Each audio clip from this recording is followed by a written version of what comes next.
I'm Connor with GME Supply, and in this video, we're going to demonstrate how to perform a pickoff rescue. It's no secret that climbing towers for a living is a dangerous job. And while we all wish accidents didn't happen, we know they do. Being prepared for emergency situations is not only important, but it's also required by law. Keep in mind, the demonstrations you'll see were performed in a real training scenario. The steps performed may not be in exact accordance with others' teaching methods. Additionally, similar to typical rescue training situations, our victim is suspended from a simple anchor strap while also being tied off via an SRL mounted overhead. To begin with, you're going to set your descent line on an anchorage point and get your descender rigged up. For this demonstration, we used a Petzl ID. You'll then descend down to your victim. If your descender has this feature, make sure you put the device in a locked position by pulling the handle all the way back. Now that you're positioned near the victim, you'll rig up your haul system.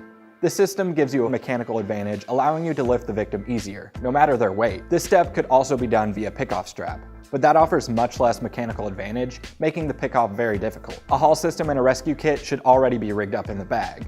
In a tower rescue, you can either attach that haul system to a rope ascender positioned above your descent device, or you can attach it to the tower itself. Attach the other end of the haul system to the victim via carabiner, lock it down, and hoist the victim up until the tension in their lanyard loosens. Now you'll need to attach your adjustable pickoff strap or carabiner.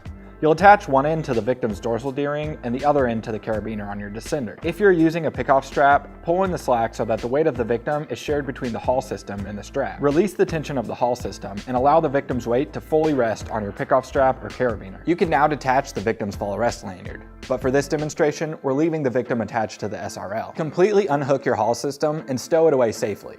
Now you're free to descend down the rope with the victim secured. Now this is just one way of performing a rescue.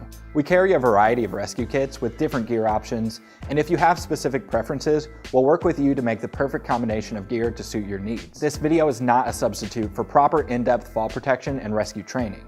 Review and follow the manufacturer's instructions for all pieces of equipment. Check out our whole selection of rescue kits or build your own custom kit at gmesupply.com. Click that subscribe button to get notified every time we post a new video. And follow us on all social media channels. Also, check out our podcast, Gear Up with Gear Experts, a show dedicated to at-height industry and construction. Find it at gearexperts.com.